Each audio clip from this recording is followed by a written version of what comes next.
দুনিয়াতেও যেমন সম্মানিত হয়, একইভাবে আখিরাতেও সম্মানিত। আর যদি খারাপ কাজ করি, দুনিয়াতেও আল্লাহ তাআলা জিল্লতি দিবেন, আখিরাতে কি? আখিরাতে তো শাস্তি। আমরা শাস্তি চাই না শান্তি চাই? সব চাই না গুনাহ চাই? এখন ভালো লোকের সাথে থাকলে কি হবে? সব হবে। যারা মসজিদ বানান, মাদ্রাসা বানান, স্কুল বানান, কলেজ বানান, রাস্তা বানান, ব্রিজ বানান, এটা সবকায় জারিয়া হিসাবে থেকে যায়। থেকে যায় কি? আমরা যদি দুনিয়া থেকে যখন চলে যাব, তখন এই সবকায় জারিয়াটা থেকে যাবে। ভালো কাজের সওয়াব আমরা পেতে থাকবো। একই রকম যদি আমরা সিনেমা হল করি, সিনেমা হল খোলার পরে যে গুনাহগুলো হবে, যিনি বানালেন তার নামে যে গুনাহ হবে, যারা দেখলেন তাদের নামে কি গুনাহ হবে কিনা? তাহলে সবকায় জারিয়া, ওইটাও সবকায় জারিয়া হয়ে যাবে। আমরা আমরা এরকম যারা ভালো কাজ করে, সেরকম ভালো মানুষের সাথে থাকতে রাজি আছে কিনা?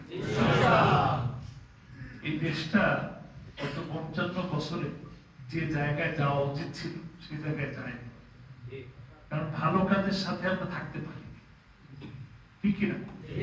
ভালো কাজের সাথে যদি থাকতে পারতাম, ভালো মানুষের সাথে যদি থাকতে পারতাম, যে মানুষগুলি আল্লাহকে ভয় করে, সেই মানুষগুলির সাথে যদি আমরা থাকতে পারতাম, তাহলে আজকে আমাদের বাংলাদেশ একটা বিশ্বের বুকে মাথা উঁচু করে দাঁড়ানোর মতো একটা দেশ। দুর্নীতিতে বারবার চ্যাম্পিয়ন হতো না, তাই না?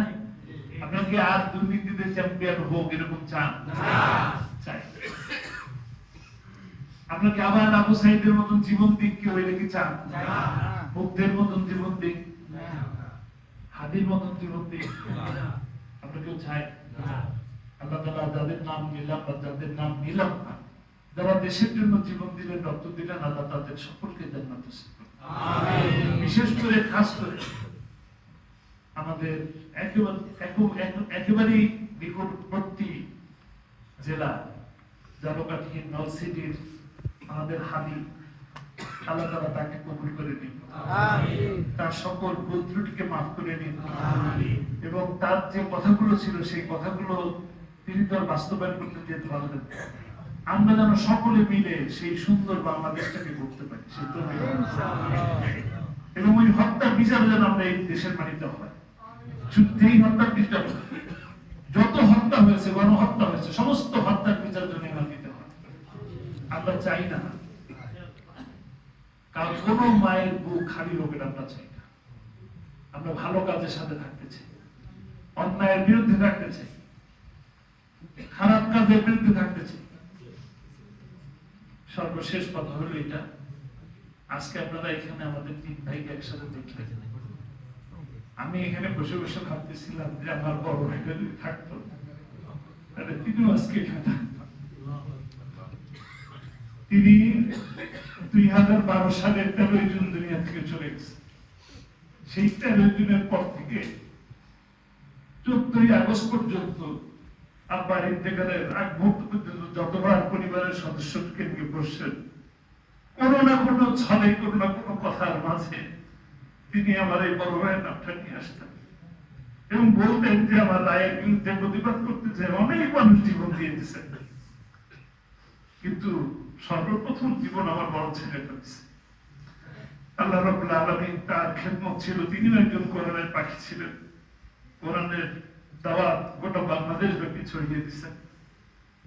আল্লাহ রাব্বুল আলামিন তার সেই খেদমতটুকু কবিলের মাধ্যমে তার সকল ভুল ত্রুটিকে মাফ করে দিন।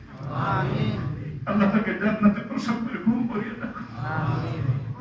আল্লাহ তাকে কবুল করে নিন। আল্লাহ তার কবরটাকে জান্নাতের বাগান বানিয়ে দিন। আর আমরা যে তাদেরকে স্মরণ করি, আমাদের মুরব্বীরা যারা চলে গেছে, তাদের সকলকে জান্নাত নসিব করুন। এই পিরোজপুরের মাটি থেকে, বিশেষ করে এই নেসারাবাদের এই স্বরূপকাঠির মাটি থেকে আল্লামা সাঈদী যে জ্ঞান, যে শিক্ষা দিয়েছিলেন, সেই শিক্ষা গোটা বাংলাদেশ ব্যাপী তিনি, বাংলাদেশ সহ সারা বিশ্বব্যাপী তিনি ছড়িয়ে দিয়েছেন। তার সেই খেদমতটুকু আল্লাহ তাআলা কবুল করুন। তার বিরুদ্ধে যারা ষড়যন্ত্র করছেন, তাকে যারা ১৩টা বছর বন্দী রেখে কষ্ট দিচ্ছেন পরিবারের আমাদের ভাইদেরকে, আপনাদেরকে তার ভালো ভালো কথাগুলো, কোরআনের সুমধুর কথাগুলো শুনতে যারা বাধা দিচ্ছেন, কথা বলতে যারা দেন নাই, আল্লাহ রাব্বুল আলামিন তাদেরকে হেদায়েত দান করুন। আমরা প্রতিহিংসা রাজনীতি করি না, আমরা শুধু বলবো যে আসুন, আমরা হাত বাড়িয়ে রেখেছি, বুক পেতে রেখেছি। আসলে একটি সুন্দর বাংলাদেশের স্বপ্ন যারা দেখছিল, আপনাদের প্রিয় মানুষ আল্লামা সাঈদী যে কোরআনের রাজ প্রতিষ্ঠার যে স্বপ্ন দেখেছিল, সেই কোরআনের রাজ প্রতিষ্ঠার জন্য আমরা সকলে তার দেখানো পথে যাতে চলতে পারি, আল্লাহ রাব্বুল আলামিন আমাদেরকে তৌফিক দান করুন। আমিন। ওয়া মা তৌফিকি ইল্লা বিল্লাহ। আসসালামু আলাইকুম ওয়া রাহমাতুল্লাহি ওয়া বারাকাতুহু।